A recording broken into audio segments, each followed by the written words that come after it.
Welcome to this Tuesday edition of the Oxford Exxon Podcast. If you're following us on the live stream, I have no idea what you're going to get today. The lovely people at AT&T, from an internet standpoint, not exactly going well. We'll get some really good signal, and then it will kind of go out, and we'll go from there. So, I don't know. If you're on that, bear with us. Don't bear with us. Not much we can do about it. We are doing the best we can. We have reset it. We have done all we know to do from our point of view for that. So, we'll talk to you over the next hour or so. You'll get a podcast, even if the live stream does crap out here at some point as we are talking. Podcast is brought to you every single day by the Oxford Exxon, Highway 6 West in Oxford. Lunch specials, ribs, daiquiris, all those things. Plus, Ole Miss opens SEC basketball play at home on Saturday against Arkansas. Take your ticket to the Oxford Crystal. It's a coupon as well, $150 off a sack full or a steamer pack there with the Oxford Crystal. And again, coming to you from the Clark Ford studio.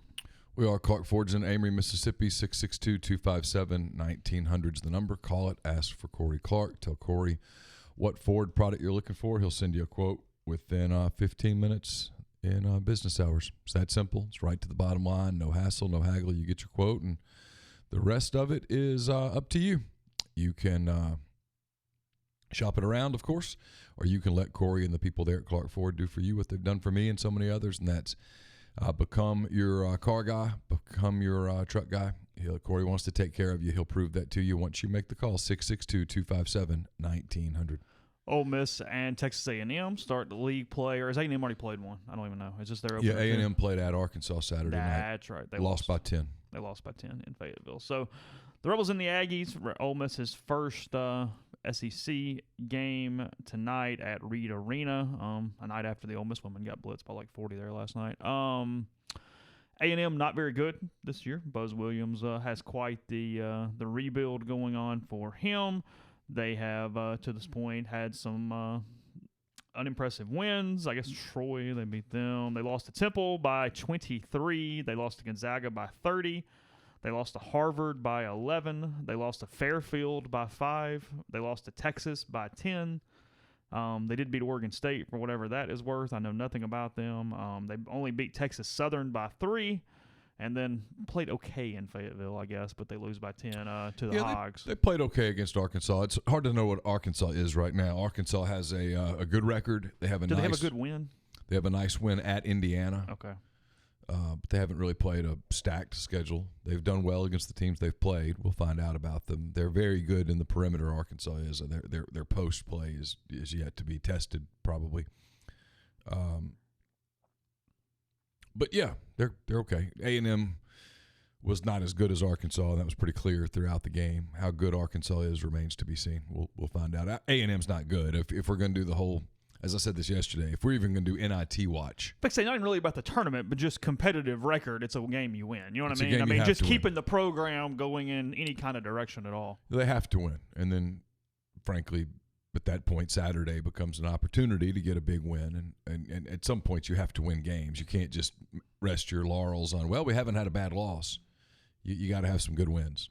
They're in position to put together some wins, and then we can have a conversation that's different than the one that we're starting to have. But it all starts with tonight. They absolutely must beat Texas A&M. You say the conversation we're having, and obviously that means we're not discussing NCAA tournaments or postseason or anything like that.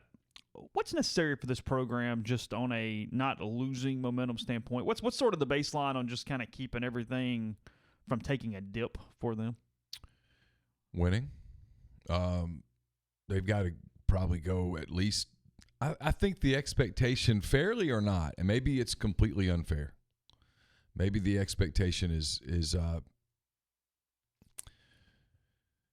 as you know, and we work in I'm doing this where I don't make fun of anybody, where I don't criticize ourselves, where I don't criticize anyone. I'm trying to do this in a non-critical way. I hate preseasons. You know this. Despise them. Because 99% of the things that you write in the preseason is unabashedly positive. Everybody's good. Newcomers are going to be great. Newcomers are going to be great. Strength and conditioning program's just been awesome. Everybody's bigger, faster, stronger. Everybody's a year older, has experience. There's no chance of a dip. Everything's on a trajectory that goes upward, upward, upward. And then they play games. and reality hits, and fans, understandably, shoot the messenger and say, but you guys said, I get it. It's one of the reasons why this preseason I did not write much stuff at all. Other people wrote tons of preseason stuff. Franco Miller's going to be awesome. Sammy Hunter's going to be awesome. This guy's going to be awesome. This guy's going to be awesome. And my response to that was, let's see him. We'll see. I don't know. Sammy Hunter hasn't played at this level before. Franco hasn't played at this level before and has a year of rust on him now. I did think that the Henson deal was a big deal. The fact that Blake missed the preseason, basically, the offseason. I thought that was a big deal. Hadim C, you know that there's a lot of skill set there based on who all offered him, but you didn't know what about the adjustment from JUCO to D1. It typically takes most of a year, and sure enough, here we are. And I said replacing Terrence Davis was going to be a bigger deal than some people were giving it credit for. And so I think the expectations unfairly have been built to be something that they probably shouldn't have been. And some of that's on us in the media, self included. But from a fan standpoint, to get a packed house this Saturday, to get a packed house next Saturday when LSU comes to town with a really good team, they've got to win games. It's a program that, for the most part, as long as I've been around them, covered them, however you want to call it, there's not much benefit of the doubt. You know what I mean? Like, either they win and they're kind of a tournament team, or fans just don't really care for the most part on the whole. It is a program that has had such a hard time building the benefit of the doubt fan base. Let's just watch it build, watch it grow, go to the games, and it's a long season, see where it comes out. Chicken or the egg, I guess you have to win multiple years to get that. You have to create an identity and a culture in some ways. I think so. Frankly, this team... Because you get it with baseball to some extent. Now, they're panicked in June, but you know what I mean. Like, nobody's just completely going, oh, my God, let's fire everybody, or everything's over at 7-9 in the league or something like that. Can we just be real for a minute? I'm sure. Why not? Last year's team was just like most of Andy's teams. This year's team so far is just like most of Andy's teams. Andy was the coach here for, what, 12 years? Yeah. He had one shitty year, pardon my language. The year everybody got hurt? Well, his last last year. year. Okay, yeah. Even the year everybody got hurt, they were okay. They were 7-9 in the league, if I recall correctly. Okay. My point is that this program might just kind of have a really hard ceiling that is going to be difficult to bust through, because you have to go win recruiting battles. He won on Matthew Morrell. That's the one that he won. He's got to go win more than that. This is not an indictment on Kermit Davis. It's hard to recruit elite basketball players here. It just is. Getting the first one's a step. Always got to get the first one. This is where, frankly, the renewed interest in football probably hurts him a little bit in basketball. Kermit probably benefited from the fact that the last 2 years of the Matt Luke era, nobody cared about football. And I realize that's somewhat hyperbolic, but you understand what I'm saying. There was an avenue there for basketball to have a greater importance. There was an apathy that had kicked in, that when the basketball team got off to a big start last year and they beat Baylor and they beat Auburn at home and won those first 3 league games. I mean, they went and won at Vanderbilt. Mm-hmm. Let's face it, they beat a Vanderbilt team that went 0-18 in the league. We just didn't know and that. We all went crazy, self included. Then they came home and they beat Auburn and they beat somebody else I can't remember, and everybody got pretty jacked up. Apparently, Darius Garland was pretty good. I wonder what the blinking red light means. It wasn't blinking before I reset it on the thing. It can't be good. Typically, blinking red lights are not positives when we're talking about any kind of device for the most part. Yeah, it wasn't blinking before.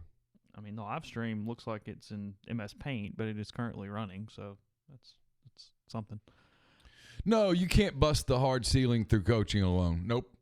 No. Come on, that's naive. I'm not saying you're being naive, Cole Reb 2000. I'm just saying, no, you got to have players. It's dudes. Kermit Davis would be a hell of a lot better coach today if he had a bunch of good players. Bruce Pearl's 5th in the country right now because they got players. Take those players away. Give those players to Kermit, and let's see who suddenly becomes a better coach. Quick. Yeah, Penny doing all right with DJ and Precious and those cats. Yeah, take those cats away, and we'll see how much of a coach he is. It's a hard job. It's been a hard job for a long time. But they've raised the expectation level now. They've built that arena now. It's really nice. There's a lot of amenities in it. But to get people to come and to pack that arena night after night after night to cheer for Ole Miss and not just see the other team or to have a beer and some chicken fingers, you're going to have to win games. To win games, you got to get players. To get players, you got to get players. And you got to get enough good players that you can coach the way you want to coach. And the way Kermit wants to coach, using the bench as a punishment throughout the course of a game, you better have a lot of players. And one of their rotational pieces, Luis Rodriguez, is out probably for the season, I'd guess. I was going to ask you, what's the update? There is no update. Okay. It's that Kevin Durant injury. It's a bad injury. Remember when he played for the Thunder and he had the Jones fracture? Yeah. And he tried to come back and it really just didn't work, and then they ended up shutting him down for the year. I mean, no one would be surprised right now if Ole Miss used the redshirt option on Luis. Because he didn't play enough to – he could still get a medical on this year. Well, how does it turn around? It turns around the way that basketball recruiting turns around. I mean, that's the people that are asking that question. Well, how do you do it? Exactly the way you think you have to do it. Yeah. Same way you get 5 stars in football. Exact same way. Leading for the live stream, Doors Rule 28 says basketball is the third sport at Ole Miss. Just be competitive. Now, basketball needs to be the second sport at Ole Miss. Basketball needs to elevate and not even have this conversation anymore. Yeah, and that I don't know. I don't want to get into a college baseball conversation today. College baseball has a completely, especially at Ole Miss, has a completely different dynamic that is difficult to measure, and that is it's outdoors. The winters here are cold. Spring rolls around. Oxford, for all of its amenities, is a small town that can be kind of boring. And on the weekends, it's one of the few family things that you can do. And then so the students pack the right field because it's a place to go have an outdoor party. The Oxonians pack the left field because it's a place to go have a free babysitter and have a sandwich and a couple of beers on a Saturday afternoon. It's a completely different set of circumstances. In basketball, to pack people into an arena, to get people to come out on a this Saturday at 5 o'clock in the afternoon on a night when, for example, in Oxford, the middle school has their formal. I know there's no big deal. My point is that there's always stuff. Yeah. There's a dance formal, or there's a high school game, or there's a whatever, to get people to come out at 5 o'clock on a Saturday afternoon in Oxford when there's other stuff going on and there's NFL playoff games on the TV. You got to have a good product. You got to be winning. Otherwise, I just don't think they're going to go. I think that's been proven over time. You got to park someplace, and on Saturday it's going to be raining. You've got to park someplace, and you've got to walk in the rain to get to the pavilion. I guess that's my point, though, is the smallest of inconveniences, for the most part, is enough to make it a no-go for a lot of people. You know what I mean? Historically. Whereas similar inconveniences and other things, they go ahead, okay, yeah, we'll make it work. Historically. Yeah, historically, of course. Yeah. It's why this was, look, Kermit's got time to get his guys here. Like, this is not some, oh, my God, situation if this season doesn't go well. Oh, no, of course But not. it was a very important season, I think, for what we're talking about on just consolidate it, build on it a little bit, and kind of keep that somewhere. He used a word in the post-game Saturday that I thought was interesting, and maybe he's used it before and I've missed it, but he referred to this as a reset year. Mm-hmm. Thought that was interesting. My initial thought, as someone who's into marketing and public relations and stuff, And I find marketing to be fascinating. I do. I've always really been interested in it. I wondered, boy, would you have been better off using that word in October? Hey, this is a reset year. And that happens a lot in year 2 for a lot of coaches. You know what I mean? A lot of coaches. That first year, you can kind of get them there. You know what I mean? You can kind of motivate. You get them to play super hard. It's new. I mean, you see some of that at Arkansas right now. Guys are kind of overachieving. Yeah. I use them as an example because I think they're 13-1 or something. Bruce Pearl took him a little while to get to this place. Everything's new. Everything's interesting. They get behind you. It starts momentum, starts building on each other a little bit. Year 2, they've heard that speech before. You got to convert it a little bit. Yeah. Don't have that same luxury. So they got to win tonight. And frankly, they got to win Saturday night. Time's the game today? 8:00 tonight. Oh, okay. 5:00 Saturday. Empty arena in College Station tonight. I would think. Yeah. And then the game next Saturday, what's going to be interesting, is it's an 8:00 tip. Is it really? Against LSU. LSU playing well. LSU's good. And so you've got that dynamic will be fascinating. I don't know who does Ole Miss play in the midweek next week? Basketball? No idea.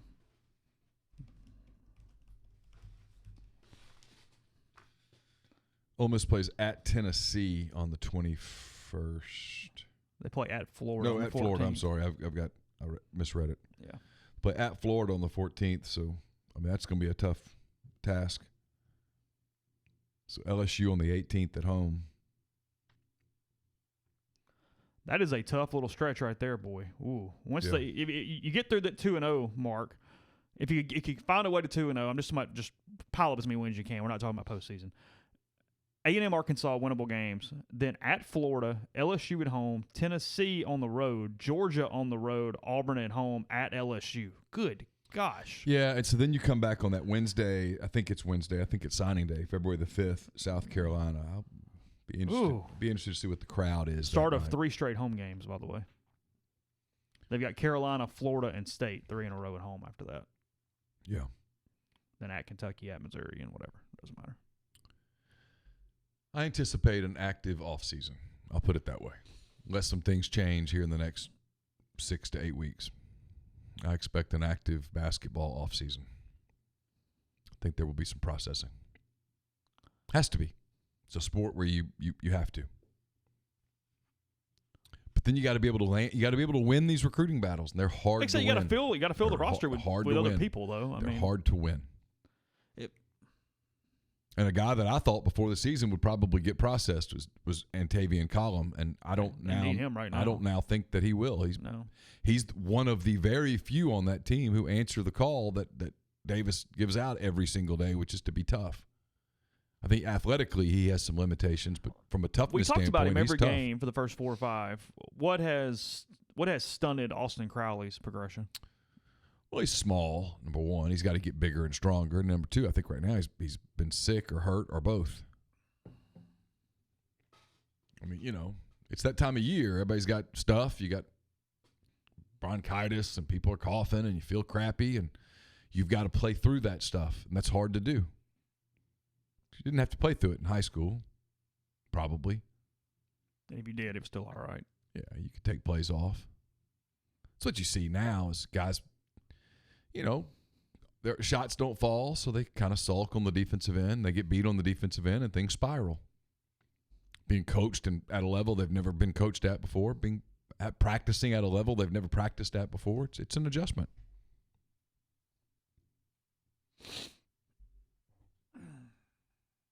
I love all the people that they're begging me to talk about The Bachelor so other people can bitch about me talking about The Bachelor. I think that's funny. We'll get there. Yeah. I got time. It was a good show. Yeah, I didn't watch the whole thing. I watched a little bit. Enough to have a conversation for a minute. That was kind of my goal. I watched it all. Did you really? Oh, yeah. It's good. No, I gave up before that, but it's okay. We'll get to that in a minute. Might even get to it really, really soon. But anyway, we will take a break and tell you about Mastercuts Lawn and Landscape, premium lawn care throughout northern Mississippi, but a lot more as well, including custom playgrounds, retaining walls, pool decks, outdoor living spaces with paver patios, forestry mulching, and much more. You can find out a free quote at gomastercuts.com or get that same free quote at 662-607-7773. Podcast also brought to you by Grenada Nissan. If you're in the market for a Nissan vehicle, Grenada Nissan's the place to go. They've got a complete selection of new and previously owned Nissan vehicles, great lease deals as well. It's GrenadaNissanUSA.com. We're also brought to you by Oxford University Bank, OUB, locally owned and operated right here in Oxford. When you deposit money at OUB, that money and the vast majority of the bank's profits go right back into the Oxford community. OUB also offers its customers a commercial checking account, now paying 1% interest as long as you keep $10,000 in the account. It comes with fully interactive online banking. To learn more about OUB, check out liveoxfordbankoxford.com or call 662-234-6668. OUB is FDIC insured. We're also brought to you by John Edwards of Regency Travel Incorporated in Memphis. No matter what trip you're planning, whether it's something for the summer, to Florida, to the Caribbean, to Ireland, Scotland, if you're like Jay Tate and you're planning a big European vacation, to London and Luxembourg and Paris and whatnot, you need to get in touch with John. Make that trip one that is special, that creates a lifetime of unique memories. And to do it, all you do is you send him an email, you give him a call, you give him some parameters, you give him a budget, and he'll give you options that you're not going to find on your own. And you don't have to live in or near Memphis to take advantage of his services. 901-494-3387 or send him an email, jedwards@regencytravel.net. First-time clients can save $50 off their first booked trip just by telling John you heard about Regency Travel on the podcast. And we're brought to you by the Westin Jackson. They sponsor my mailbag, which will be up at some point tomorrow. I have been taking questions at rebelgrove.com. I've also been taking questions on Twitter. Some of the questions are quite interesting. That mailbag is brought to you by the Westin Jackson. It's a Marriott property in downtown Jackson. It's home to Soul Spa, the ultimate luxury spa experience in downtown Jackson. It's also home to Estelle Wine Bar and Bistro, where you can sip on a creative craft cocktail, enjoy their curated wine list. It's open for breakfast, lunch, dinner, and Sunday brunch. So gather at Estelle at the Westin Jackson tonight. And we will be taping a Mine on My Money podcast later this morning. It is sponsored by Pinnacle Trust. They're based in Madison, Mississippi. They've got clients in more than 20 states, advisors in multiple states as well. They're also home to the Pinnacle Trust 401k advisory services team. And if you if your 401k is not working the way that you want it to, your corporate plan not working the way that you want it to, get in touch with them today. They'll conduct a complimentary, no obligation benchmarking and analysis of your current 401k plan. Mention that you heard about Pinnacle Trust on the Oxford Exxon Podcast. You'll receive 10% off your first year's fee. Still a lot of deliberate going on as far as coaching search stuff. No new news, so we'll... Yeah, a little interesting stuff on T. Martin. Okay. I was giving you the opening if you wanted it. I don't know what you want to say here. There was a report out of Knoxville yesterday. Jimmy Hyams is very connected to the UT program. Yeah, not worth dismissing that by any stretch. No. I'm pretty positive I know who Jimmy's source was. Okay. And it was solid. But the source was speaking on assumption. And he might very well end up being right, but the source was assuming. And I do know that T. Martin and Lane Kiffin had a scheduled talk last night. I don't know whether the talk actually occurred or did not. They were planning to speak. I believe that they spoke. I know that they were planning to speak. I believe that as of last night, I don't know. I believe that T. Martin still had an offer from Ole Miss to be essentially his current title, associate head coach / receiver. That's my understanding. Yeah. I hate to get too into those details. Something along those lines. You get something wrong, and then all of a sudden you're getting killed somewhere because you missed a word. Yeah. But a title representative of his current title. And to my knowledge, as of last evening, 8 o'clock-ish Central Standard Time, it was my understanding that he had not accepted or rejected the offer from Kiffin. I know people are going to ask, what's the timetable? I don't know. I will reiterate what I have written at least 20 times now. Lane Kiffin two things. One, he marches to the beat of his own drum. And I don't mean that in a negative way. I just mean he's not going to do this one way because that's the way everybody else does it. That's not how he operates. And then number two, the dead period extends through January the 16th. Mm-hmm. You can't have face-to-face contact until early morning on the 17th of January. Today is the 7th of January. According to my math, that means he has a good 9 to 10 days before he really needs to have all of his coaches on campus. And I don't know what their plans for that first weekend are. Whether they're bringing in a lot of guys or they're not bringing in any guys, whether they're waiting for the next 2 weekends. There's 3 weekends available to bring in kids. So we'll see. He has some time. My guess is that if he's extended an offer to T. Martin, that offer's probably good for 2 or 3 days. And then he's got to move on. The coaching convention starts tomorrow or Thursday in Nashville. I would suspect that Kiffin, I don't know this, but I'm guessing that he would at least make an appearance in Nashville. That would be a good place to conduct interviews, to talk to people if he wanted to. I'm sure that he has a plan B and a plan C. And there are at least 2 and possibly 3 spots available on his staff, and he's got time to fill them. And I've been told 1,000,000 times he is going to be deliberate about it.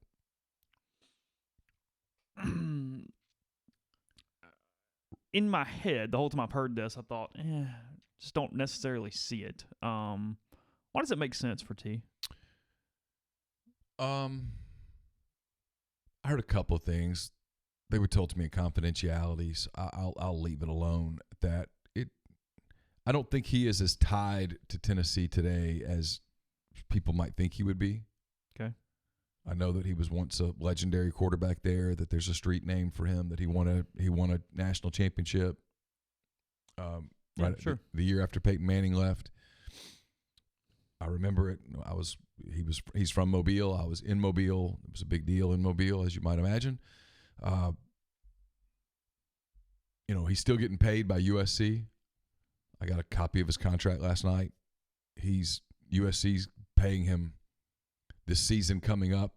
Don't hold me to this exact number, but it's around $450,000. Oh, still. And then he's got some money coming from USC in the 2021 season, whatever. This will be the 20 season. In the 21 season, USC pays him a little bit, and then that deal's over at that point. So he's got the ability to financially he can maneuver a little bit. He's got some financial flexibility for at least 18 months or so. So it makes sense if he. It just kind of depends on what he wants to do. His son is a sophomore in high school. He's a year below Carolina. He's a sophomore in high school. He's an elite baseball player. He's a very good football player. He plays at Catholic there in Knoxville. I'm sure that's part of the consideration. I know it is, in fact. Moving your kid halfway through high school is something that you want to make sure that that's all good before you do it, because that's a traumatic thing for kids, even athletically gifted kids. That's still a potentially traumatic thing. They've got teammates and classmates and stuff, and you move your kid in the middle of high school, and if it doesn't work out, I'm sure would be a very traumatic thing for a family. There's more to this than just deciding which school's polo you're going to wear on the recruiting trail. I don't know. I anticipate that he will stay at Tennessee. I don't think it is as set in concrete as it was portrayed to be by Jimmy Hyams yesterday. But as I said yesterday on the message board, to dismiss Jimmy Hyams' report about a University of Tennessee subject would be foolish. Yeah, I'm reading a story, or just not reading it. I pulled up a story from April of 2019, which had him at 15 years old. So he's either 15 or just turned 16, one or the other. Yeah. Caden Martin. Yeah. That's his name. He's a year younger than Caroline.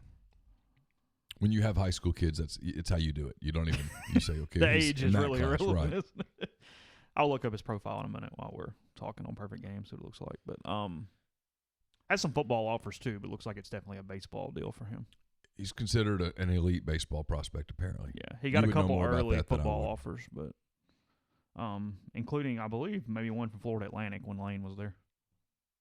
Yeah, I think so. I think that's right. Yeah. Lane and T are friendly, to the best of my knowledge. Collegial, certainly. They've worked together. They know each other. There's a lot of respect there, I'm told. I think T is a guy that Lane would like to bring onto his staff. Yeah, of course. All of that is somewhat secondhand. I've not talked to Lane Kiffin. I've not talked to T. Martin. I did talk to someone who had talked to T. Martin last night. Oh, there's that. So That's I good. was fairly connected on the T. Martin end of it.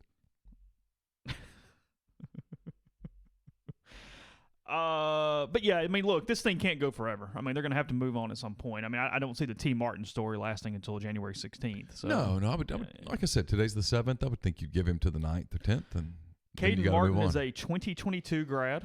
He's an outfielder and a left-handed pitcher. He's the number 1 player in Tennessee. He's the 49th overall player in the country for Pretty the good. 2022 class. Stab's one hell of an athlete. He is 15 years old and 9 months, if you would like to be very specific right now. So he's still 14? No, he's 15 and 9 months. Oh, almost okay, 16. I got you. Yeah. Because of draft purposes, they put months in here on all these guys. Up to 88 off the mound, although it looks like outfield is actually his cup of tea, if you will. So There you go. yeah, little info there on. I think his baseball prowess and baseball future, I know people poo-pooed this yesterday when I said it. I'm not saying it should or shouldn't be. I'm just telling you from talking to people, it is a major topic of conversation inside their home as it pertains to decisions that are made. I always find that amusing when, well, that's dumb. Tell them that. Call them and tell them they're dumb. I know it. Like, you know it in your head when you do it, but when you see the birth years on some of these guys that we're, in theory, covering from a recruiting standpoint, I've never felt older than when I see that. Like, I'm You think? I pulled up it. Well, I know, but I know. But like, I pulled up his contact stuff just for the heck of it, and his birthday is March 15th, 2004. Yeah. 2004. Caroline was born in 3. Yeah. Yeah. My gosh. Carson was born in 6. That's all when people We're closer to 2050 than 1990. Yeah. Well, that's depressing as hell.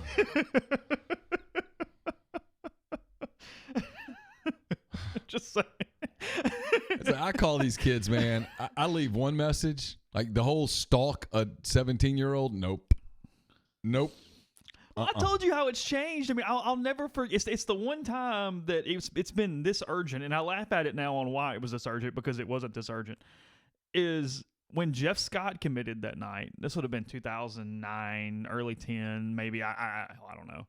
Either way, I remember Neil telling me, call him. If he doesn't answer, wait 2 minutes and call again, and call until he answers.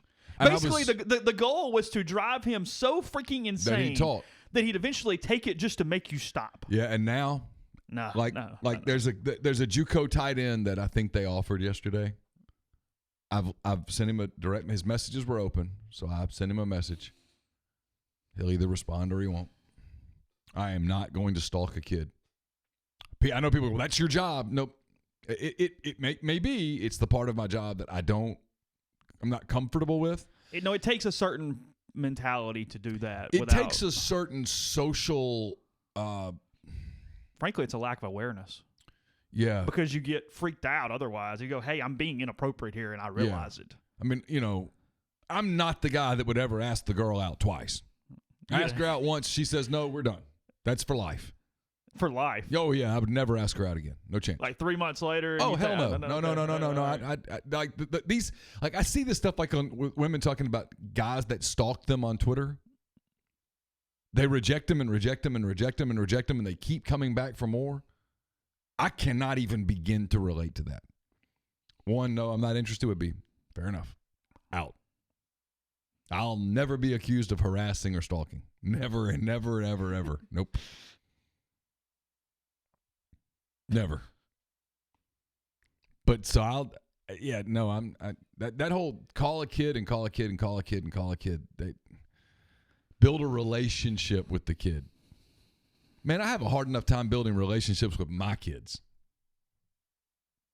I can't build a relationship with some kid that I don't know from Florida or California or something, or Horn Lake or anywhere else. Kids are their own press agents now too. Social media as big as it is. I mean, the people who know before anybody's the guys making all the graphics. Yeah. That's the dudes that know. Yeah, the ones that make a edit or whatever it's called. Yeah. Got like 5 minutes here. If we go to a break, we'll talk some Bachelor in a bit. Got a good question though. We talked about AJ and DK yesterday. Mm-hmm. I think Dawson.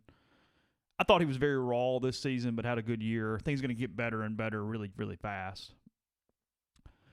Time is not going to be kind to Longo and Matt and that group as it goes on. That look, it's fair in some ways, it's unfair in some ways, but legacy-wise and time, that's going to get brutal and more brutal and more brutal as it goes, the way these guys are going to compete and play in the NFL.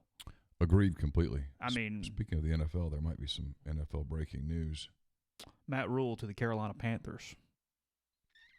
Yeah, my phone was blowing up.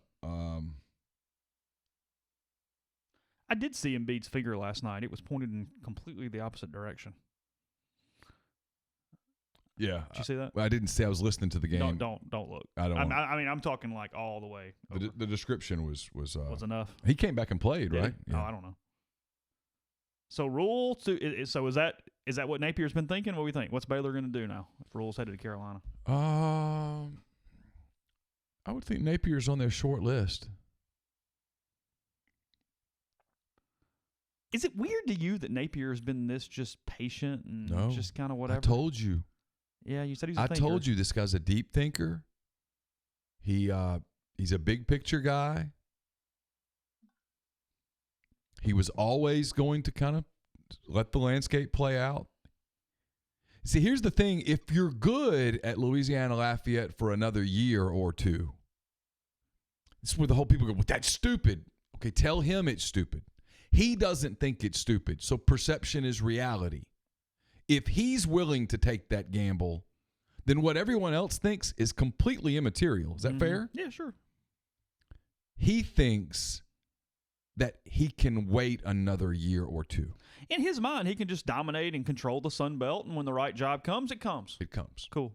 He's good. He's making $1 million. It'll be all right. He pay his light bill. It's okay. He's still young. He gets to go have brunch at French Press. It's awesome. Yeah. He can chill. Now, by any measure, Baylor is a better job than Mississippi State. It's an easier job. Mm-hmm. And you can get where you need to go. People have won at Baylor. And now people have turned Baylor into an NFL job. And Art Briles would have had he not turned it into a criminal organization. Yeah. So would you rather inherit the deal in Starkville and have to compete against Nick Saban and Ed Orgeron at peak, Jimbo, Gus Malzahn, and now Lane Kiffin? Mm-hmm. Or would you rather go to Baylor? You'd rather go to Baylor. You'd rather go to Baylor. Or you're dealing with Oklahoma and Texas. Well, where you're dealing with, with a Texas program that is quickly becoming Tennessee and Nebraska. And where you deal with an Oklahoma program where, they're very good, but Lincoln Riley is a threat to leave for the NFL at every possible opening. And they haven't shown that they can separate. They've separated, but you know what I mean, like where you're not competitive with them because they don't recruit well enough. We've been over this other day. Well, they're not dominant. No. The way that Alabama can be dominant. You pick up Alabama or Clemson or LSU and you stick them in the Big 12. Everybody goes, oh, Jesus. Yeah, I mean, Alabama walks into the Big 12 today and it's over. Yeah. It's over. Mm-hmm. Drop LSU in the Big 12 today, it's over. Yeah. Over. Frankly, you could drop Auburn in the Big 12 today, and I think they'd have a legitimate shot of winning it. Mm-hmm. Florida would win the Big 12. Yeah. Georgia would win the Big 12. Yeah. So, you would rather coach in the Big 12. Also shows you about Matt Rule. Matt Rule's the same kind of dude as Billy Napier in many ways. Measured. Patient. No rush. And he had the luxury of, hey, I'm happy at Baylor. I can stay another couple of years at Baylor. I'm good. They love me. We're good. I'm good. Take my time. I'm going to get the NFL gig that allows me control. Fascinating to see what the Giants do. On the Mississippi State thing, what's interesting is that I think there was a point yesterday where Joe Judge could have had the Mississippi State job, but he interviewed with the Giants. And they haven't told him no yet. Now they've interviewed. They're going to interview 5 people, right? Is that right? They've had a big list. Yeah, I think that's right. They want someone apparently that they can control. That's what the Cowboys got. Yeah. So retread. I would think Billy Napier is on Baylor's very short list. Matt Rule may make me eat my words, but out of potential options, he at Carolina is not scaring me. That didn't make me freak out when I read that. No, of course not. It's fine. Yeah. He very obviously, though, was given control. Yeah. Player personnel decisions, input into the draft, the stuff that you want to have as a coach. Almost a necessity now. Oh, I would think so. Yeah, I mean, it's. I think that's almost. You're not your own GM, but you're a lot of your own GM. Yeah. What's Fox's first name? John. John Fox says. I always want to say Rick, but he played basketball. Yeah. John Fox says hello. Yeah. He would have liked to have had some input into that draft. Take a break. Tell you about Community Mortgage, Oxford, Memphis, Soto County, and Chattanooga. Underwriting and processing is done in Memphis, so you're getting local underwriting. It understands your market, a leader in condo financing, the float down option, and with the rates as low as they've been in about 2 years. Good time to talk to Jason. That's 662-234-2704 or JLOWE@communitymtg.com. The podcast also sponsored by Nest and Wild. Sleep better with the Nest and Wild mattress. Nest and Wild is a Mississippi-based mattress company making a high-quality mattress delivered right to your door. They make buying a new mattress easy. Every one is 1 foot thick, giving you comfort and support that will last. A lot of online brands sell an 8-inch or 10-inch mattress with less support and durability. But from the twin size to the California King, every Nest and Wild is 1 foot thick, American-made. And then the pricing is fantastic, and we throw in a podcast discount to make it even better. It's a no-risk decision. Nest and Wild believes in their product so much they're offering a 99-night trial on every mattress, so try it out. Sleep on it for 99 nights, and if you don't like it, you can return it. Go to nestandwild.com, order your mattress, use the podcast code REBEL20, and get 20% off your purchase. Your mattress will arrive at your door in 3 to 5 days. We're also brought to you by Southern Craft Stove and Tap. We'll have picks up on Thursday. Those are brought to you by Southern Craft Stove and Tap. They've got your pregame, pre-concert needs covered. So whether you're headed to Oxford for SEC basketball on Saturday, or you're headed to Tupelo for one of their many events like Miranda Lambert on January the 16th, make sure you get your event started off right with a visit to Southern Craft, conveniently located off Highway 7 and Sisk Avenue in Oxford, and at 205 East Troy Street in Tupelo. Southern Craft has all your Southern favorites ready to serve your hunger needs. You can drop in, enjoy a curated cocktail or one of their many craft beers on tap. Don't forget to ask about the banquet room for private dining or to have all of your favorites catered for any occasion from office to private event. Now available in both locations. That's Southern Craft Stove and Tap. Been telling you about Dead Soxy for a while. Zach and I are going to be taping a soft verbal podcast presented by Dead Soxy later this morning. If you order from Dead Soxy today, deadsoxy.com, if you spend more than $75 on your order, you can get one of their mesh bags. These bags are made to go in the wash and in the dryer. Keeps from losing your socks, also keeps the integrity of the sock design to last longer. Go to deadsoxy.com, enter promo code RebelGrove at checkout, and you'll get 30% off all orders. So, kind of an intro into the ABC show that we'll discuss in a second. See this? Jade Roper Tolbert, past contestant on the reality TV series The Bachelor, won $1 million fantasy football contest over the weekend, but controversy ensued shortly after an investigation has been launched. Tolbert, who's in her first season regularly playing fantasy sports, entered the maximum 150 lineups in the DraftKings Millionaire Maker contest for the wildcard games. To play, contestants fill out a roster of 8 players, blah, blah, blah, blah. Yep. Tolbert's victory has sparked allegations of collusion with her husband, Tanner Tolbert, a high-known, high-volume daily fantasy player. The couple met on the second season of Bachelor in Paradise, got married in 2016. making memories, getting married. Look at this. Jade and Tanner reside in California, where they work as social media influencers. Of course they do. This past weekend, they combined to submit 300 lineups at $25 per entry into the DraftKings process. Fantasy insiders who analyze the entries point to a lack of duplicated lineups and allege the couple had strategized together to enter unique rosters as a way to circumvent the maximum entries allowed. Out of the Tolbert's 300 lineups, 298 were unique. Is that against the rules?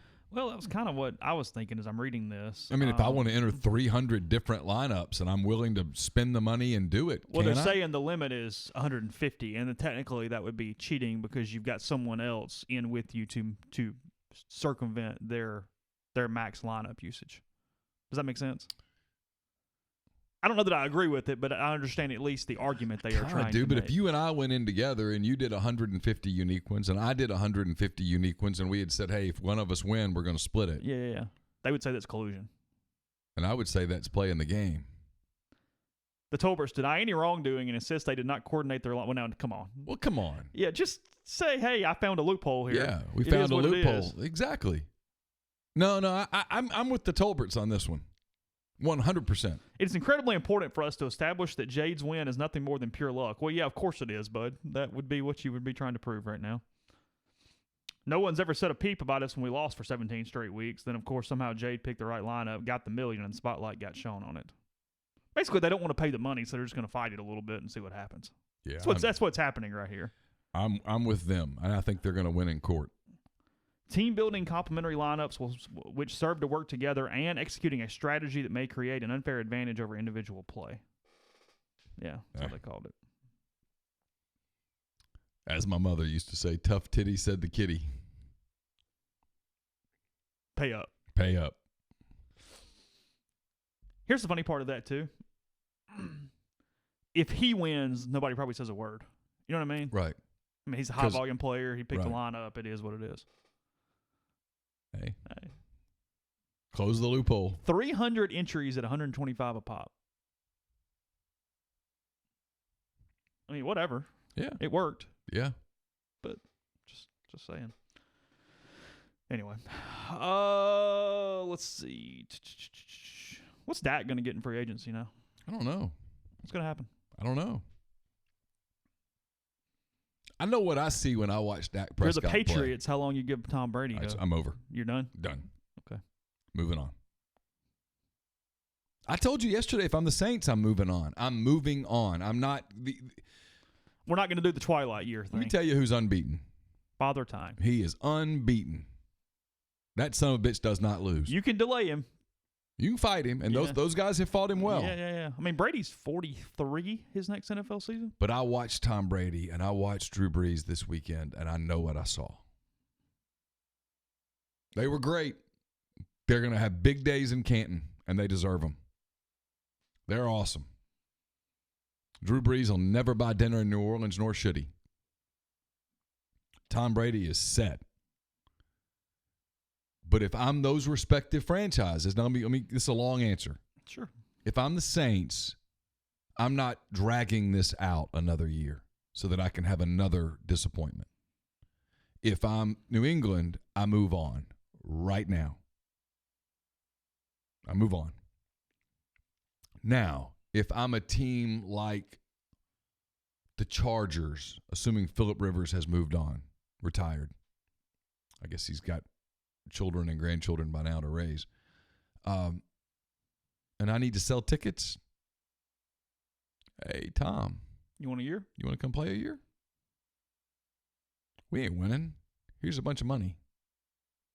We'll have a Tom Brady year. Okay. If I'm Jacksonville or Tampa or something, and I need to fill my damn stadium, do I call Drew Brees' people in the event and say, hey, what would you maybe, possibly, huh? What do you think? Yeah, okay, it's different. But if I'm a team that's trying to contend, that's trying to carry on, if I'm New Orleans right now, I don't let Teddy Bridgewater walk so that I can keep Drew Brees at $40 million or whatever crazy-ass number. And to answer your question about the Cowboys, this doesn't work. The Cowboys are the equivalent of the NBA team that keeps getting the damn 8 seed. This doesn't work. You've watched Dak Prescott now for several years. Do you think he is a Super Bowl quarterback? No, I would not want him to be my quarterback if I'm trying to win the Super Bowl. Do you think Dak Prescott can lead a team to the Super Bowl? Well, Based no, on what you've seen. He hasn't done it, and those teams have been built in ways to take a lot of pressure off of him, and it still has not worked at this point. But he's not a bad quarterback. No. He's an NFL quarterback. He's an NFL Absolutely. quarterback. His problem is he's average, which is better than the majority, 99.9999999% of quarterbacks. But he's not elite. And if I'm the Cowboys, I'm not paying him elite money to be average. If he'll take average money to be average, I'll pay him. Otherwise, I'm moving on. And if that means I take a step down for a year, just so be it. There is talk of Taysom Hill being the full-time quarterback. No decision has been made, obviously. I think Teddy's going to get a deal somewhere for a good bit of money to be a starting quarterback. I do too. Tua made a really good decision yesterday. I thought so. Yeah, it was right. You're guaranteeing. You just never know. I think he was guaranteed from talking to NFL people that he wasn't and falling. You're not the number one pick next year. Trevor Lawrence is in that draft. I mean, and someone else will emerge. Yeah, there's always dudes. We weren't talking about Joe Burrow this time a year ago. Burrow is going to be the one that when the hype wears off after the season, and it will, he's going to play a game on Monday night against Clemson and all that stuff. When the hype wears off and they start to pick him apart, he is going to be the guy that, does he have enough arm to be a top 5 pick? And I don't know the answer to that. I feel for the Cincinnati Bengals a little bit because there's going to be incredible pressure on them to draft an Ohio kid that won the Heisman Trophy to come in and be their quarterback. But you play in Cincinnati. It's cold. You slipping on Burrow a little bit? No. But what kind of arm do you have to have? I watched a lot of playoff football over the weekend. 4 great games. 3 great games and 1 quasi-entertaining game. And what you see is, man, you got to be able to make throws. Truth is, he doesn't get enough credit because of some of that throw that, not to give you PTSD. I know, Cousins throw to Thielen. Cousins' overtime throw, a couple of them were big-time throws, man, that you have to have that kind of an arm. That's what it takes in that league. The reason that the Patriots aren't playing still is that Brady doesn't have the arm anymore. Their offense is limited. The best deep ball that got thrown in the New Orleans game was by Taysom Hill. It was still underthrown, but yeah. It was underthrown, but that kid can really run. Should have been a walk-in. And yeah, the Saints are in a weird spot. They're in a weird spot. Still the best team in their division. Yeah. But they're not the best team in the NFC. No. And it's going to be an interesting time because New Orleans, more than some places, will be more willing to give that year a sentimentality. Sure. Because of everything that's going on with that. So it's an interesting decision for them right now. And then, you wonder about the thumb. Mm-hmm. I don't think the thumb's completely healed. The 5 weeks certainly helped him overall. It did. He was a better quarterback than he would have been had he played all 16 weeks.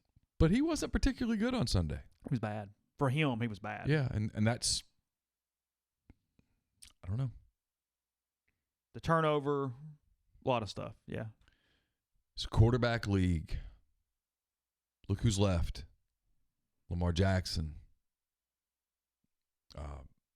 Patrick Mahomes. Aaron Rodgers. The one I'm interested, Russell Wilson. I'm interested in Garoppolo. Is it Saturday? Big day for him. Big day. Yeah. Big day for him. Big day for Cousins, obviously. First year head coach, first playoff game for those two guys. Yeah, against a pretty solid Minnesota team. Yeah. It's a quarterback league. Obviously Lamar Jackson. Yeah, I said him. He's a stud. They play it. 7:15, I think. I think so. At night. Yeah, I think that's right. All right. I'll give you the floor. What you think? Oh, it was a great show. Well, I watched There's a lot there. I watched the little intro where they did the most dramatic crap ever. Okay, great. Thanks, Chris. And then... Well, this was the first time that they ever showed you kind of the end. That's a good point. Yeah. Now it's edited and camera angles and all sorts of stuff. Well, of course, but anyway. sure. It's made for TV. Yeah. They bring the girls out, though, and in my head I go, holy hell. The casting agent, perfect. A+ this time. We got 3 flight attendants. Yeah. Some nut jobs. Well, of course. I mean, some true psychos in this thing. But now, on a scale of 1 to 10 for nailing the hotness across the board, they did really well. Good to see you, Colonel Rebel. See you tomorrow. He appears to have a type. Yeah. His favorites over the night all somewhat are similar. Because the girl from Auburn and Hannah Kate look incredibly alike. Yeah. Like really, really similar. Yeah. He had already known the Kelly, the girl from wherever. I'm so impressed. Yeah, I know. Look at you. I do have the list up though in front of me too Okay. to help me. I tell you, the emotional one that's going to have a breakdown at some point if she hangs around is that McKenna chick, the blonde. Oh yeah. She was pretty fragile. There was a lot going on there. Well, I think she's due for a breakdown. And the one girl that came out with the wet joke.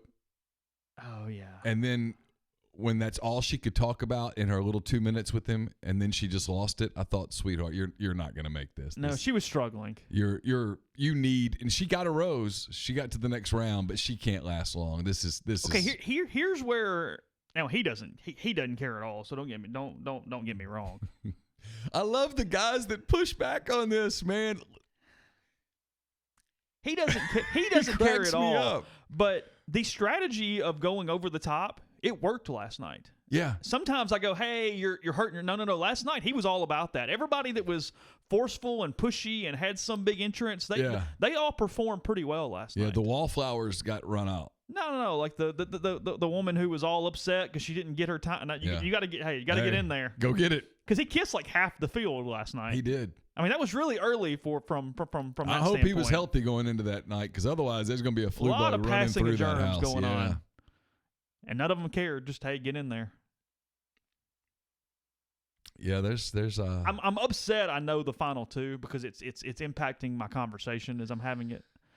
That is bothering me. Well, you know what's funny is the girl from Auburn. Her dad is an assistant basketball coach at Auburn, and right. Jay sent me a text last night that said he had talked to the dad, and he'd said, "Yeah, I don't think it's going to be a big deal." Back months ago. And Jay was like, "No, man, this is kind of going to be a big deal." He was in the open. Although this morning I checked her Twitter feed, and she still only had about 1,000 followers. I'm going to check it again tomorrow, and I bet it's up to 10, 15,000. Oh yeah. Seriously? It's going to go crazy. What's her name? Madison. Hold up. She didn't gain more Twitter followers than that last night. So bad. I feel bad. You don't know the last name? I'm getting it. Yeah, look it up. I don't have to do it. You can do it. Madison Pruitt. Okay. Let's see what she's up to now. Yeah, she's still just at 1,148 followers. No kidding. No kidding. That surprises me. Have we identified the token psychopath for the season yet? That always hangs around to like the last five or so? Not yet. Couple contenders? There were some candidates. I don't have the list. There were some candidates with just based on crazy eyes. Oh, you're reading eyes. Yeah. Listen, I, not to delve into my personal life too much, but I had a couple of years of graduate school where I was a bartender. And I wasn't in the best personal space at that time in my life. I'd just come off of a pretty bad breakup in college and was not in the mood for a long-term relationship at that particular point. And I lowered my standards at times. And eyes. You learn to read eyes. Yes, sir. Told you a lot, huh? Yeah. Tells you when to make sure that you've got some access to an exit.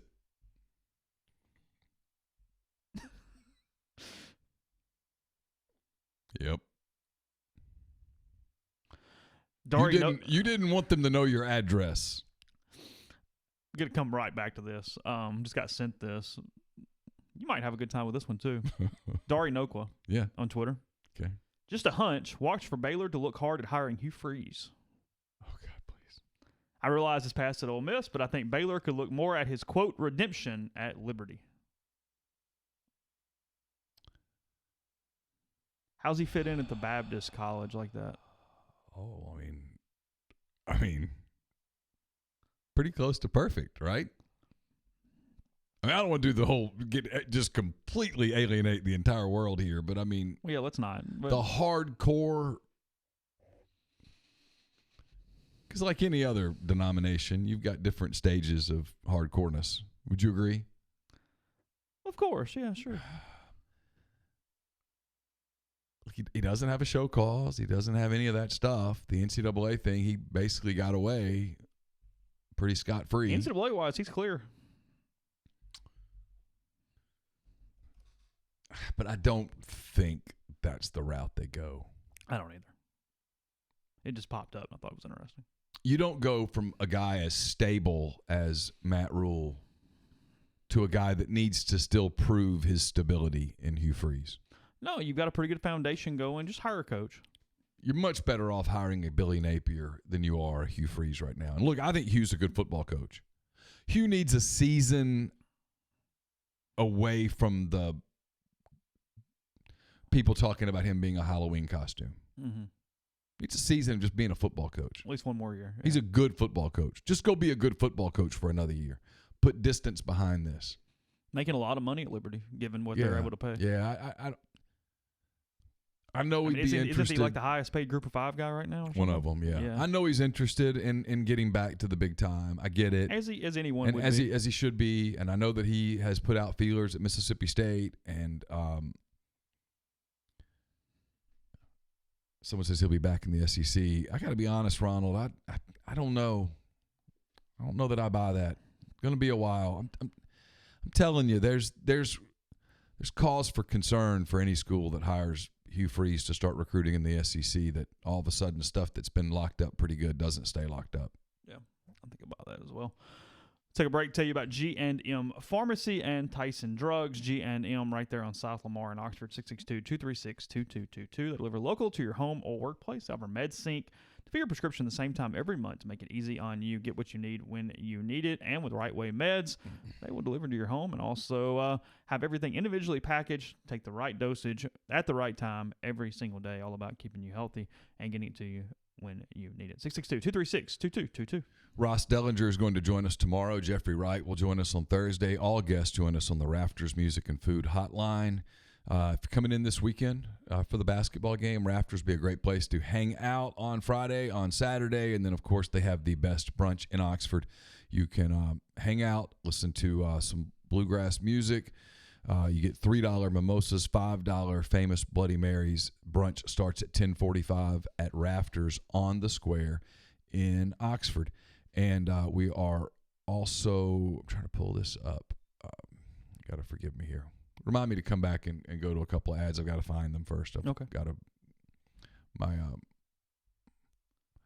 computer's not exactly cooperating with me at this moment. No, we're struggling. We're trying to keep this thing together. Yeah, my computer is not, it's not liking me right now. But it's trying. It's doing its best. It's a little engine that could. I think what's important in Oxford is not that we all get fiber optics, but by God, we need a Waffle House. We really need a Waffle House, and I think we're going to get that done. Need a place for people to have 3,000 calorie breakfast more than we do high-speed internet. Are you out of the break, or are we still? Podcast also brought to you by the Refrigeration Company, TRC owned and operated by Jeremy Watler. He's been in the refrigeration business for more than 20 years, including 5 as a national service manager at TRC. They understand that great service means being responsive. Their highly trained, responsible, and dedicated staff are available 24/7 to ensure your complete satisfaction. They specialize in ammonia refrigeration, but they work on any other HFC, HCFC, or CO2 systems. TRC is building winning relationships with customers in baking, cold storage warehouses, ice production facilities, and facilities serving dairy, food, poultry, and catfish processing. Based in Alabama, but they're licensed in Texas, Louisiana, Mississippi, Tennessee, and South Carolina as well. TRC can handle all of your company's refrigeration needs, including installation, fabrication, service, compressor rebuilds, ammonia detection, calibration, vibration analysis, and more. To learn more, call Jeremy Watler at 251-348-8533 or email him at jeremy@therefrigeco.com. You can follow TRC at the Refrigeration Company on Facebook or at their website, therefrigeco.com. And we're also brought to you by Elite Dental Care with offices throughout West Tennessee in Germantown, Jackson, and Trenton. Elite Dental Care has 5 doctors with more than 75 years of combined experience. And with their different areas of expertise, the doctors at Elite Dental Care offer convenience along with the latest in technology. It's a family practice. The entire family can be seen, no matter age or severity of problems. Elite Dental Care focuses on staying up to date on all the latest technology, including intraoral cameras, digital x-rays and impressions, 3D x-rays, and more. There are TVs and radios in every room. They really take care of their patients. They offer conscious sedation and IV sedation for patients that are anxious or scared, or for those that might not be fearful but just have a lot of work to do and can't afford to take time off for multiple visits. So if you're looking for a dentist in West Tennessee or in the Memphis area, call Dr. Mark Harper, Dr. Clint Buchanan, and Dr. Mike Farah at Elite Dental Care. To reach them, go to elitedentalcare.com or follow them on Facebook and or Instagram. Speaking of Waffle House, before we go back to our Bachelor talk in a second, you see the guy whose fancy football punishments he had to. So 24 hours in the Waffle House, for every waffle you eat, you take away an hour. Yeah. He went 12 and 12. He ate 12 waffles? He ate 12 waffles over 12 hours. How big is a waffle at Waffle House? Well, it's fairly good size, and I saw Twitter discussing this. They were pretty thick, more than sometimes. Like, I think he got kind of jobbed by them a little bit. They were pretty substantial.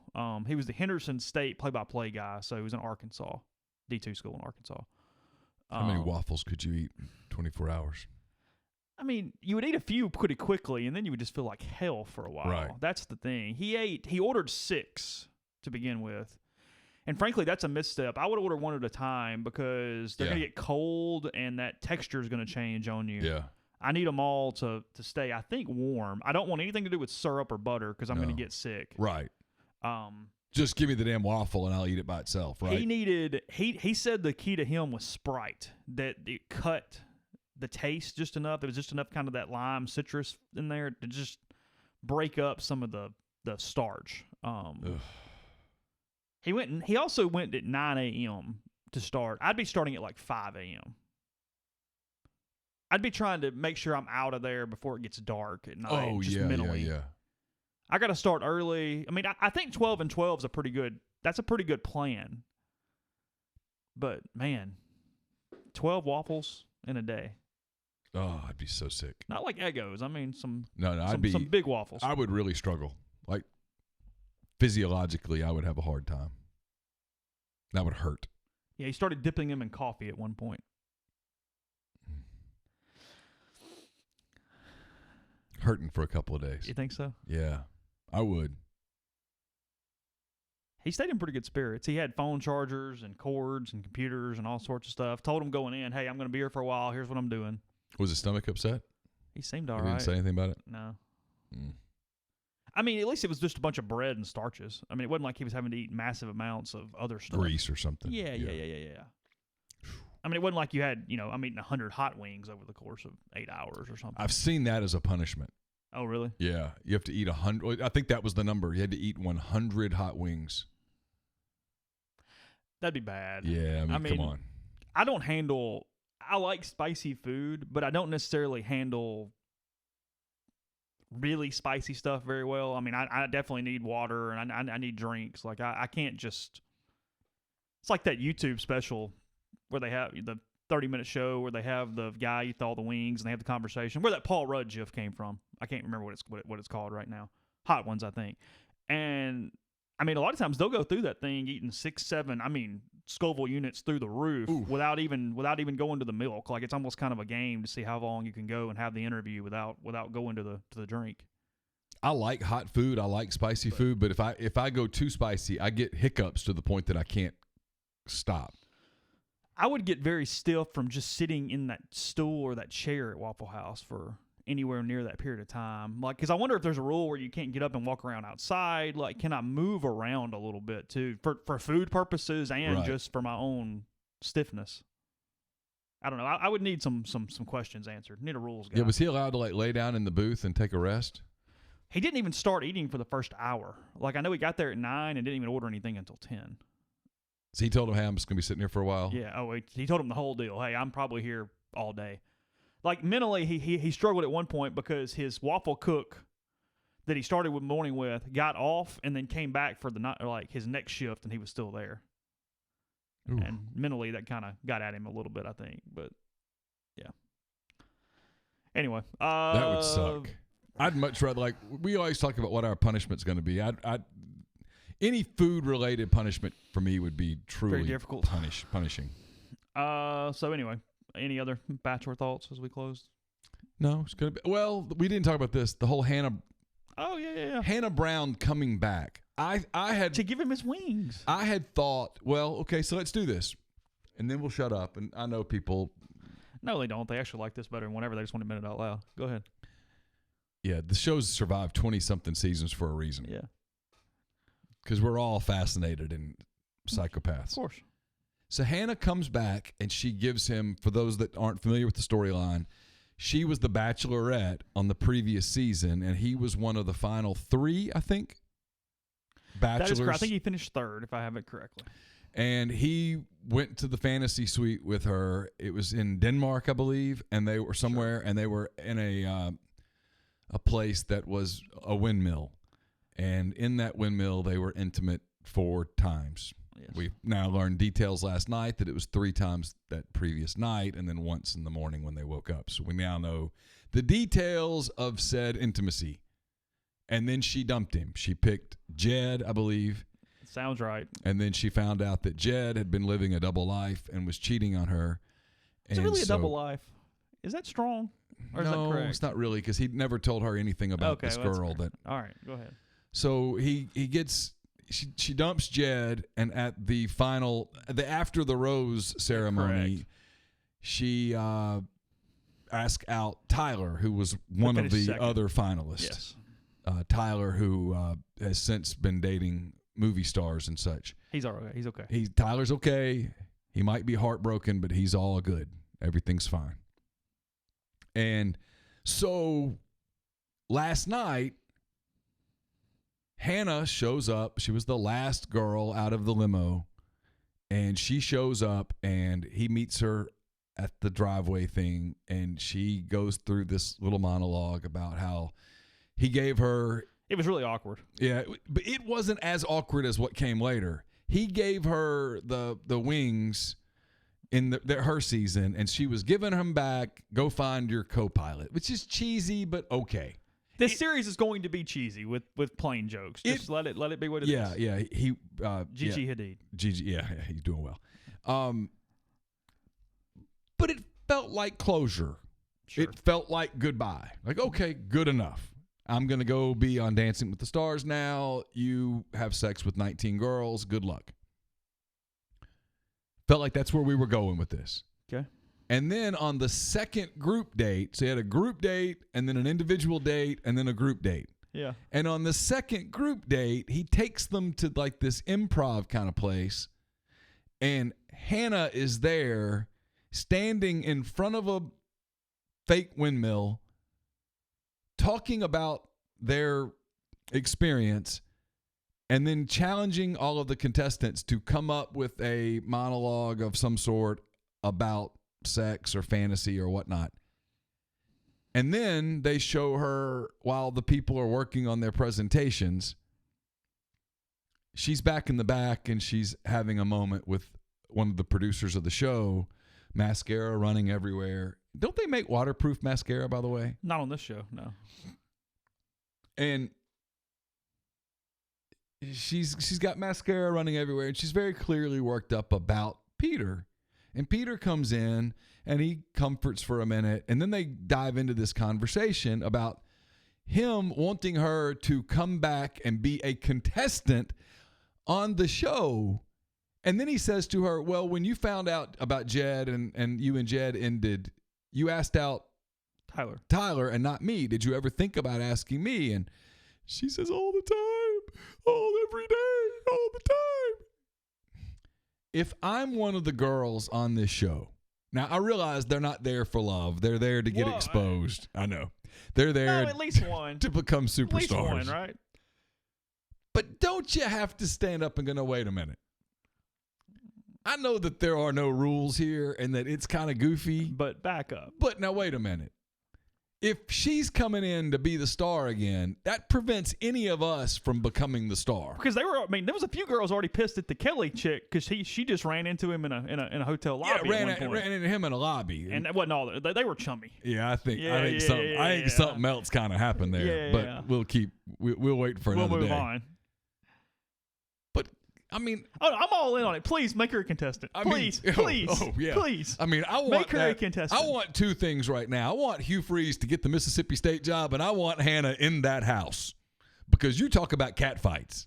Hannah walks into that house swinging quite the stick. Man, we are absolutely in for World War. It's going down for reals. Hannah Cake's not going to handle that well. No.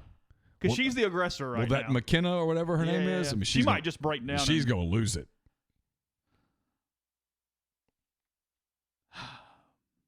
So, see, I didn't see the end of this. We got no resolution here?